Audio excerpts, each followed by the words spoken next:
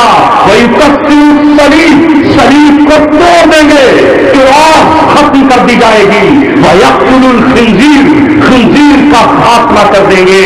حضرت عیسیٰ آئیں گے تو کیا حال ہوگا؟ ان یہودیوں کا کان ٹوٹیں گے. حتیٰ یقتدی الیہود من وراء الحجر والشجر، یہ یہودی پیڑوں کے پیچھے چھپیں گے، پتھروں کے پیچھے چھپیں گے، والقواعد من البعید، اور بنکروں میں چھپیں گے اور تہخانوں میں چھپنا شروع کر دیں گے، حتی یقول الحجر والشجر، یہاں تک کہ پیڑ بولیں گے، پتھر پکاریں گے، مکانوں کی بنیادوں سے آواز آئے گی، یا عبداللہ یا مسلم، اے مسلم اے عبداللہ، ورائی یہودی، میرے پیچھے یہودی چھپا ہوا ہے، فقتل ہو، اسے قتل کر دے، الا الغرقد، مگر ایک غرقد کا پیڑ ہے جو نہیں بتائے گا، یہ سائلنٹ رہے گا موبائل کی طرح، وَإِنَّهُ مِن شَجَرِ الْيَهُودِ، اس لیے یہ یہودیوں کا پیڑ ہے، صرف وہ نہیں بتائے گا، باقی ہر پیڑ بتائے گا۔ آج 1992 سے لے کے اب تک تمام یہودی اس پیڑ کو اسرائیل میں بہت تیزی کے ساتھ لگا رہے ہیں، سڑکوں کے 2 سائڈ اس پیڑ کو لگایا جا رہا ہے، بنگلوں کے چاروں طرف لگایا جا رہا ہے، کوٹھیوں کے ارد گرد لگایا جا رہا ہے، چشموں کے چاروں طرف لگایا جا رہا ہے، اور معلوم ہے آپ کو کہاں سے یہ لے جایا جا رہا ہے؟ آپ کے بھارت سے لے جایا جا رہا ہے۔ ہمالیہ کی چوٹیوں پر یہ بہت کافی تعداد میں لکھا ہے، چلے گئے اس کا ایگریمنٹ کرتے، انہوں نے شروعات کی تھی اسرائیل سے دوستی کی، اور وہ پیڑ کو اس زمانے سے اب تک اس کو یہاں سے بھیجا جا رہا ہے۔ بلرام جاکر جی نے اس کی شروعات کی تھی، وہ کرشی منتری تھے، نرسنگا جی نے اس کی شروعات کی تھی، اور تبھی ہندوستان میں اسرائیل کا سفارت خانہ کھولا گیا تھا۔ اس سے پہلے ہندوستان کے اسرائیل سے تعلقات نہیں تھے، یا حضرات اچھی طرح جانتے ہیں۔ میرے دوستوں عزیزوں، قرآن اور حدیث کی روشنی میں جب ہم آگے بڑھتے چلے جا رہے ہیں تو قیامت کے قریب کا زمانہ انتہائی نزدیک ہے۔ ملک شام اہل اسلام کا مرکز بنتا چلا جا رہا ہے۔ حضرت عیسیٰ علیہ السلام کی آمد کے لیے تیاریاں اور راستہ ہموار ہو رہا ہے۔ دوسری طرف دجال کے استقبال کی یہودی اور عیسائی مل کر کے تیاریاں کر رہے ہیں، اور نبی پاک صلی اللہ علیہ وسلم کے فرمان کے مطابق یہ امت اپنے 5ویں دور کے بالکل نزدیک آ چکی ہے۔ وہ بات کہہ کے اپنی بات کو میں آپ سے ختم کروں گا۔ میرے آقا اور آپ کے آقا سرکار مدینہ صلی اللہ علیہ وسلم نے فرمایا یہ امت 5 دور سے گزرے گی۔ پہلا دور نبوت و رحمت کا، ان اول دینکم نبوت و رحمت، تمہارے دین کی شروعات نبوت و رحمت سے ہوگی۔ وَتَكُونُ فِيكُم مَّا شَاءَ اللَّهُ أَن تَكُونَ، اور جب تک اللہ چاہے گا یہ دور نبوت و رحمت کا چلے گا۔ ثُمَّ يَرْفَعُ اللَّهُ جَلَّ جَلَالُهُ، پھر اللہ تعالیٰ اس دور کو اٹھا لے گا۔ شروعات ہوئی نبوت و رحمت کی اس دن سے جس دن غار حرا میں قرآن کی پہلی 5 آیتیں اقرأ بسم ربک الذی خلق آئیں، اور انتہا ہو گئی نبوت و رحمت کی اس دن جس دن 12 ربیع الاول آیا۔ محمد رسول اللہ نے اس دنیا کو الوداع کہا۔ حضرت عائشہ کے حجرے میں اسرائیل آپ کے پاس آئے اور رفیق اعلیٰ کے پاس آپ پہنچ گئے۔ 12 ربیع الاول سن 11 ہجری کو محمد رسول اللہ نے دنیا چھوڑی، نبوت کا پہلا دور ختم، اور آپ نے فرمایا ثم تکون فیکم خلافۃ علی منہاج النبوہ، پھر نبوت کے بعد دوسرا دور شروع ہوگا جو خلافت کا دور ہوگا، لیکن یہ خلافت بالکل نبوت کے نہج پر ہوگی۔ منہاج خلیفہ بالکل نبوت کے نہج پر ہوگی، ذرہ برابر ادھر ادھر نہیں ہوگی۔ پھر یہ رہے گی ثم تکون فیکم ما شاء اللہ ان تکون، جب تک اللہ چاہے گا تب تک یہ نبوت چلے گی، چلتی رہے گی۔ ثم یرفعها اللہ جل جلالہ، اس دنیا کو ایک جگہ قرار و ٹھہراؤ نہیں ہے، یہ بھی اٹھا لی جائے گی، اللہ اس دوسرے دور کو بھی اٹھا لے گا، پھر تیسرا دور آ جائے گا۔ یہ کب تک چلے گی؟ ایک اور حدیث اس کے ساتھ جوڑ دیں تو اللہ کے رسول نے فرمایا یہ خلافت علی منہاج النبوہ پورے 30 سال چلے گی. ایک صحابی ہیں حضرت سفینہ، وہ کہتے تھے کہ رسول اللہ نے فرمایا الخلافت 30 سنۃ، خلافت راشدہ، خلافت علی منہاج النبوہ 30 سال چلے گی. اور کہتے تھے امسک، گن لو، شمار کر لو، خلافت ابی بکر سنتین، ابو بکر کی خلافت 2 سال، و خلافت عمر 10، حضرت عمر کی خلافت 10 سال 12، و خلافت عثمان 12، اور حضرت عثمان کی 12 اور 12 24، و خلافت علی 6، حضرت علی کی خلافت 6 سال، 24 اور 6 30، حضرت حسن کے 6 مہینے اس میں شامل ہیں. ہو گئی 30 پہ پوری. جس دن حضرت حسن نے حضرت امیر معاویہ کو خلافت سپرد کی، اس دن خلافت راشدہ ختم اور بادشاہت شروع ہو گئی. یعنی تیسرا دور شروع ہوا جسے محمد رسول اللہ نے فرمایا ثم تکون فیکم ملکا عاضا، پھر تمہارے بیچ مضبوط بادشاہتوں کا دور آئے گا، مضبوط بادشاہتیں آ جائیں گی. یہاں سے پہلے بنو امیہ کی بادشاہتیں آئیں، بنو امیہ کے بعد بنو عباس کی بادشاہتیں آئیں، بنو عباس کی بادشاہتوں کے بعد عثمانی ترکوں کی بادشاہتیں آئیں. یعنی اس کو آپ نے ملکن عاضن کہا، وہ کہ یہ خلافت تھی لیکن خلافت راشدہ نہ تھی. اس بادشاہ کو ہی خلیفہ کہا جاتا تھا مگر یہ بادشاہتیں تھی. لہذا آپ صلی اللہ علیہ وسلم نے تیسرے دور کو ملکن عاضن کہا اور کہا ثم یرفعہ اللہ جل جلالہ، یہ دور بھی ختم ہو جائے گا مگر اس دور کے بعد چوتھا دور جو آئے گا ثم تکون فیکم ملکا جبریۃ، پھر اس کے بعد جبری حکومتیں آئیں گی، ظالم اور قاتل حکومتیں آئیں گی. اور ایک حدیث میں کہا پھر تمہارے درمیان ظلم اور فساد کا دور آئے گا. لہذا مضبوط بادشاہتوں کے بعد یہ بادشاہتیں عثمانی ترکوں کی بادشاہت 3 مارچ 1924 کو ختم ہوئی، اور اس کے بعد جو بادشاہتیں آئی ہیں یہ جبریہ بادشاہتیں ہیں جن کو آج اپنی آنکھوں سے دیکھ رہے ہیں، یا دوسرے جو حدیث کے الفاظ ہیں وہ ظلم و فساد کی بادشاہتیں ہیں، جنہوں نے امت مسلمہ کا اتنا خون بہایا ہے کہ جتنا خون عیسائی اور یہود و نصارہ نے بہایا ہے. آپ شام کی حکومت کو لے لیں، آپ مصری حکومتوں کو لے لیں، جنرل ناصر کو لے لیں، یا آپ شام کی حکومت کو لے لیں، یا آپ اس سے پہلے ایرانیوں کی حکومت کو لے لیں. لہذا یہ وہ لوگ ہیں کہ جنہوں نے اہل حق کے خون سے ہولیاں کھیلی ہیں. جس نے بھی اسلام کا نعرہ لگایا اس کو قتل کر دیا گیا. چاہے آج برابر کے ملک میں آپ پاکستان کی حکومت کو لے لیں، جو اسلام کا نعرہ لگانے والے اسلام پسندوں کے خون سے ہولیاں کھیل رہے ہیں. یا قصور تھا افغانستان کے مسلمانوں کا جب امریکہ 42 ملکوں کے ساتھ افغانستان کی حکومت پہ چودڑا اور اس نے بستیاں تباہ کر دی، تو پاکستان کے حکمرانوں نے امریکہ کے لیے اپنے دروازے کھول دیے، اپنے ایئرپورٹ کھول دیے، اپنی بندرگاہیں کھول دی. سارے ٹینکر اس کے ملک سے ہو کر گزرے.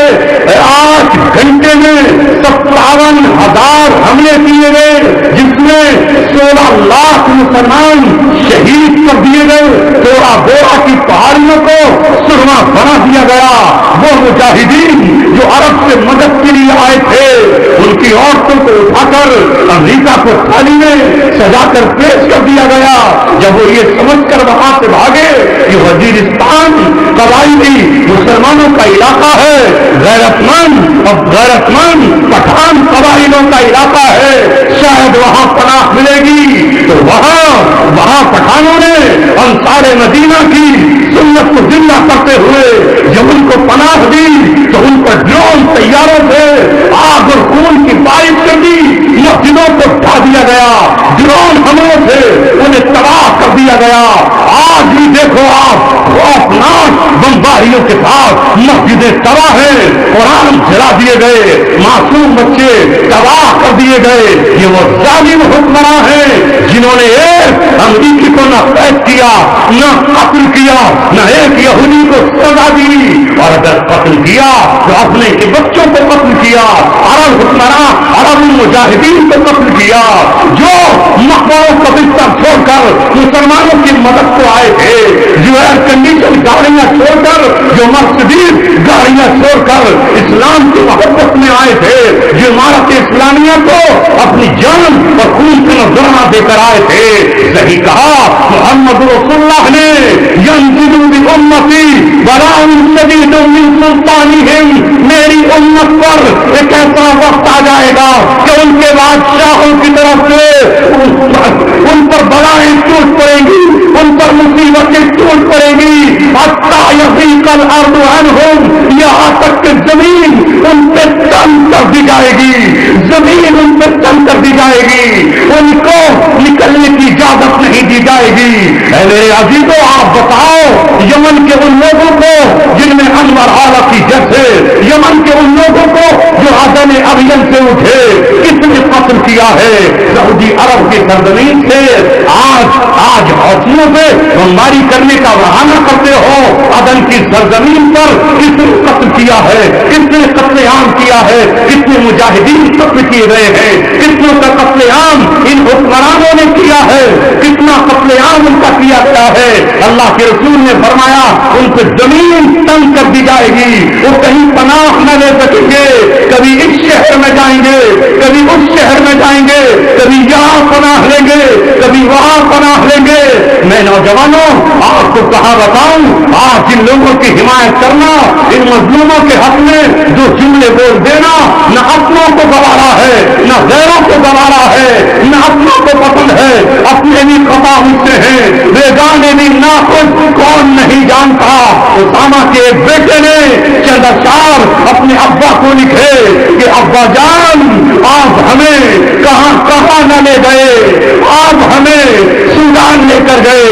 سودان کے عمر بشیر نے آپ سے کہا مجھے امریکہ دباؤ ڈالتا ہے, آپ ہمیں وہاں سے لے کر اس شہر پہنچ گئے جہاں نیل کا دریا بہتا ہے, مگر نیل کے حکمرانوں نے ہم سے بغاوت کی اور ہمیں ٹھہرنے کو جگہ نہ دی, تو آپ ہمیں سعودی عرب لے گئے, مگر وہاں کے حکمرانوں نے وہاں کی زمین ہمارے لیے تنگ کر دی, تو آپ پہاڑوں کی سرزمین ہمیں غزنی لے آئے, اس زمین نے ہمیں پناہ دی. ابا جان اب میں اپنا گھر بھول گیا ہوں, مجھے اپنا وطن یاد نہیں ہے, میرے ان شکر اور شکایت کے بدلے میں چند کلمات تو کہہ دیجیے جس سے مجھے سکون مل جائے. جب وہاں کی سرزمین بھی تنگ ہوئی تو وہ یہ سمجھ کر آئے کہ شاید یہ ملک جو لا الہ الا اللہ کے نام پر بنا ہے, جس کے لیے نہ جانے کتنے قافلوں نے قربانیاں دی تھی, نہ جانے کتنی ٹرینیں خون سے لال ہو گئی تھی, لاشوں کی لاشیں یہاں سے گئی تھی, لوگ لا الہ الا اللہ کے نام پر لٹ گئے تھے, پٹ گئے تھے. یہ شاید مجھے پناہ دے دے گا اور جواب میں ڈیرا ڈالا, مگر انہیں کیا پتا تھا کہ یہاں کا حکمراں رافضی ہے, ابن سبا کی اولاد ہے, یہودیوں کا ایجنٹ ہے, یہاں کا جنرل پیانی اس کا رشتہ پرانا ایرانی خاندان سے ہے. یہ تمہارے لہو کا سودا کر کے یہ ایرانی یہ مجوسیوں کو خوش کرے گا, یہ ایرانیوں یہ انگریزوں کو خوش کرے گا, اور تمہارے خون کی قیمت سے اپنی بہو اور اپنی بیٹیوں کے لیے ہار پھول مانگے گا. لہذا ان کو سرزمین پہ قتل کیا گیا جسے دنیا پاک سرزمین کہتی ہے, مگر آج رات کھل گیا, وہ زمین پاک نہیں جس نے پاک خون کو ناپاک پودوں سے بہایا گیا ہو, وہ پارلی پاک نہیں بلکہ ناپاک ہو چکی ہے جس نے ناپاک فوج کے قدموں کا استقبال کیا ہو, اور پاکیزہ لہو کو جس نے بہانے کی اجازت دی ہو. سچ کہا میرے نبی نے, حتی یضیق الارض عنہم, یہاں تک کہ ان پہ زمین تنگ کر دی جائے گی. مگر اے مسلمانوں گھبراؤ مت, اسی جون مرحلے کے بعد محمد رسول اللہ نے فرمایا ہے ثم یبعث اللہ رجلا، پھر اللہ تعالیٰ میرے گھر سے، اللہ میرے گھرانے سے، میری فاطمہ کی کوکھ سے، اللہ میرے ہاشمی خون سے، علی کی اولاد سے، وہی علی جس نے بچپن میں اسلام کا پرچم تھاما تھا، وہی علی جس نے خیبر کو فتح کیا تھا، جس نے مرحب پہلوان کے پاس سے اڑا دیے تھے، اس کے لہو سے وہی علی جس کا بیٹا یزید کے مقابلے پر نکل کر اپنے بیٹے علی اصغر کو قربان کر کے زین العابدین کو زندہ چھوڑ کر گیا تھا، ایک شخص کو بھیجے گا اللہ رجلا من عترتی، میرے خاندان کی اس شخص کو بھیجے گا فیملأ الارض قسطا وعدلا، وہ پوری دنیا کو انصاف سے اور عدل سے بھر۔ نعرہ تکبیر، نعرہ تکبیر، مدارس اسلامیہ، علماء دیوبند، علماء حق، حضرت مفتی عبدالسمیع صاحب، حضرت مفتی عبدالسمیع صاحب، انشاءاللہ جو رسول اللہ نے کہا وہ حضرت امام مہدی رضی اللہ تعالیٰ آئیں گے، حضرت عیسیٰ علیہ السلام کو آنا ہے اور ان کی آمد سے پہلے یہ ساری تیاریاں ہو رہی ہیں۔ میں نے مناسب سمجھا کہ ایک بار پھر ان احادیث کو دوہرا دوں تاکہ آپ یہ سمجھ سکیں کہ زمانے میں جو کروٹ لی ہے وہاں موقع نہیں ہو رہا۔ رسول اللہ فرماتے ہیں کہ جب امام مہدی آئیں گے تو ان کے ہاتھ پہ بیعت کرنے کے لیے سب سے پہلے لوگ کہاں سے آئیں گے؟ آپ فرماتے ہیں عصائب العراق وابدال الشام، امام مہدی کے پاس عراق کے دستے آئیں گے، عراق سے آئیں گے لشکر، اور شام کے اولیاء اور ابدال آئیں گے۔ لہذا آج عراق اور شام سے وہ دیوانے اٹھ کھڑے ہوئے جن کے سروں پر کالی پگڑیاں ہیں اور چہروں پر سنت ہے، سینوں پر ایمان پھاٹے مار رہا ہے، اور محمد رسول اللہ صلی اللہ علیہ وسلم کے ہاتھ میں پرچم ہے۔ یہی وہ لوگ ہیں جو افغانستان سے نکل کر عراق پہنچے ہیں۔ یہ پہلے افغانستان میں آئے تھے جب روس افغانستان میں 24 دسمبر 1979 کو داخل ہوا تھا۔ لوگوں کو اپنی تاریخ پتہ نہیں ہے، معلوم نہیں ہے۔ 24 دسمبر 1979 کو جب روس افغانستان میں داخل ہوا تو اس وقت افغانیوں نے ساری دنیا کو پکار کر کہا، اے لوگوں ہے کوئی ہماری مدد کے لیے؟ تو فلسطین کی سرزمین، اللہ اکبر، فلسطین ملک شام ہے، فلسطین اہل حق کی سرزمین ہے۔ وہاں ڈاکٹر عبداللہ عزام، علماء کے سرخین، عالموں کے سر کا تاج، یہ تین عبدالعزیز یونیورسٹی میں 1976 سے 1980 تک پڑھایا کرتے تھے۔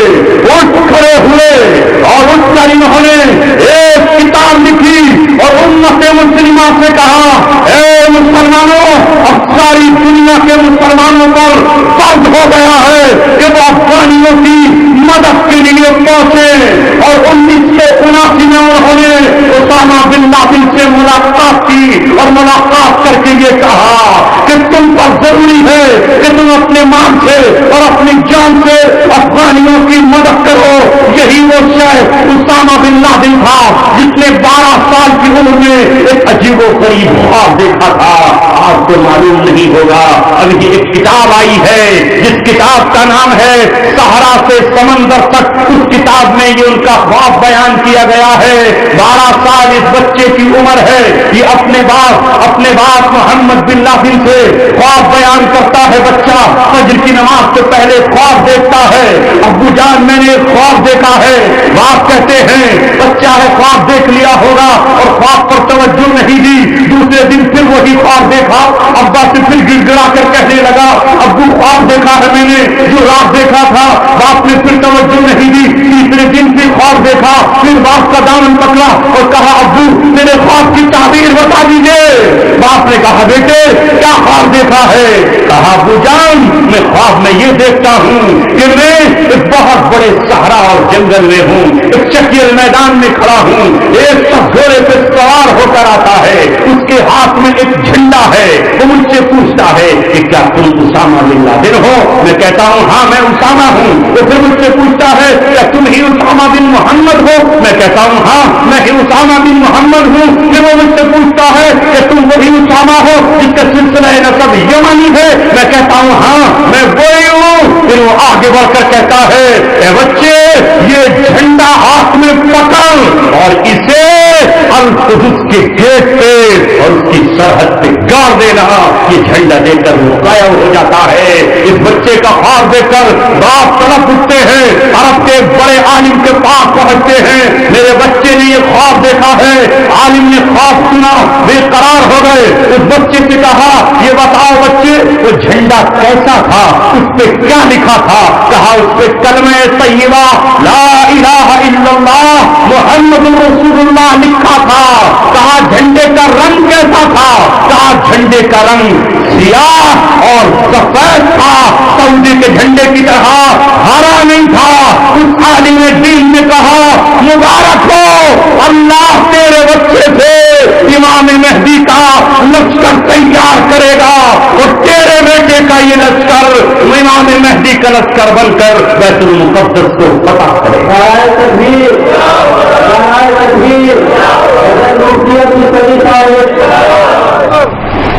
لہذا وہی بچہ خراسان پہنچ گیا اور خراسان عربوں کو لے گیا. ڈاکٹر عبداللہ عزام کی دعوت پر وہ خراسان پہنچ گئے اور وہاں پہنچ کر انہوں نے وہ فرائض انجام دیے جو ساری دنیا جانتی ہے. یہی ڈاکٹر عبداللہ عزام سن 1988 میں اردن کی سرزمین پر پہنچے, جہاں فلسطین کا ایک اور خاندان احمد نژاد نام کا ہجرت کر کے آیا ہوا تھا. اس احمد نژاد نام کے خاندان احمد کے یہاں 10 بیٹے 10 اولادیں تھیں, 6 بیٹیاں اور 4 بیٹے. ایک بیٹے کا نام احمد فضیل تھا. یہی بیٹا بعد میں ابو غریب کہلایا. یہی بیٹا پھر ابو مصعب زرقاوی کہلایا. یہ باپ تو اس بیٹے کو 11ویں جماعت میں چھوڑ کر دنیا سے چلا گیا. جب باپ گیا تو بیٹا یتیم ہو گیا.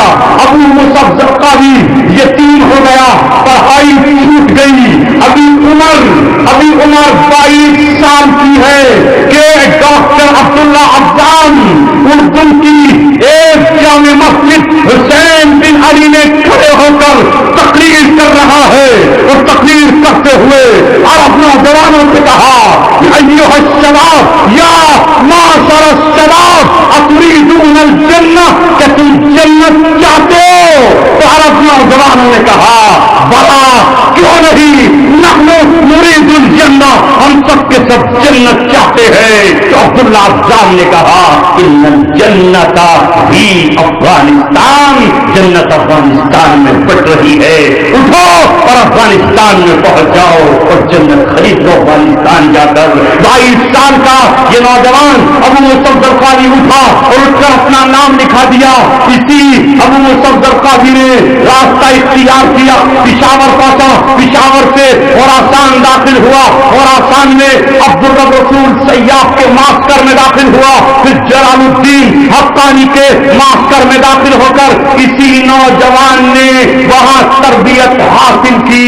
اور وہاں سے تربیت حاصل کرنے کے بعد پھر یہ 2001 میں امریکن فوجوں کے ذریعے زخمی ہوا اور زخمی ہونے کے بعد میران شاہ آیا، میران شاہ سے زخمی ہو کر ایران پہنچا، ایران سے زخمی ہو کر یہ پھر حکمت یار کے ذریعے اب بغداد پہنچ گیا، اور بغداد میں پہنچنے کے بعد 2003 میں اس نے پھر امریکن فوجوں کے مقابلے پر اٹھ کر کھڑے ہو کر یہ کہا، اے امریکہ ہم تیرے انتظار میں ہیں، تیرے انتظار میں تھے، اگر افغانی تجھے ٹکر دے سکتے ہیں تو عرب کے وہ شیر جن کے باپ دادا نے جنگ نہاون لڑی ہے، جنہوں نے مار کر این جالوت میں تاتاریوں کو شکست دی ہے، جنہوں نے ہندین میں صلاح الدین کی قیادت میں رومیوں کو شکست دی ہے، جنہوں نے خالد بن ولید کی قیادت میں جنگ یرموک میں شام کے عیسائیوں کو شکست دی ہے، وہ آج تجھے شکست دے کر رہیں گے۔ 5 جون 2006 کو شہادت کا جام پی کر، شہادت کا جام پی کر بالآخر کاما کہتے ہوئے اپنی زندگی کے پیچھے ایک نئی تاریخ رقم کرتے ہوئے ابو مصعب زرقاوی یہ پیغام چھوڑ کر چلا گیا کہ میرے بعد میرا پرچم ابو حمزہ المہاجر اٹھائے گا، ابو حمزہ المہاجر کے بعد پھر یہ پرچم ابو عمر البغدادی اٹھائے گا، اور ابو عمر البغدادی کی شہادت، ابو عمر البغدادی کی شہادت 18 اپریل 2010 کو ہو جاتی ہے۔ 28 دن کے انتظار کے بعد 16 مئی 2010 کو پھر یہ پرچم ابو بکر البغدادی نے اٹھایا، جو آج دنیا کا امیر اور خلیفۃ المسلمین ہے۔ یہ خراسان سے کالے جھنڈے والے عراق کی سرزمین پر داخل ہوئے، اور محمد رسول اللہ نے کہا ہے کہ جب تم دیکھو کہ خراسان سے کالے جھنڈے والے آ گئے تو ان کے ساتھ شامل ہو جانا، اس لیے کہ اس میں اللہ کے خلیفہ مہدی ہوں گے۔ نعرہ تکبیر، زور سے بولو، نعرہ تکبیر، نعرہ تکبیر، علماء دیوبند، علماء حق، حضرت مفتی عبدالسمیع صاحب، حضرت مفتی عبدالسمیع صاحب۔ محترم حضرات، احادیث کو جب پڑھتے ہیں تو منظرنامہ یہ بنتا ہے، اور جب یہود و نصارہ، صلیبی، عیسائی، شیعہ، رافضیوں کو پڑھتے ہیں تو منظرنامہ کچھ اور بنتا ہے۔ بس میری آپ سے التجا یہ ہے کہ قرآن و سنت سے جڑ جائیے اور باقی سب چیزوں کو چھوڑ دیجیے۔ اللہ مجھے اور آپ کو عمل کی توفیق عطا فرمائے۔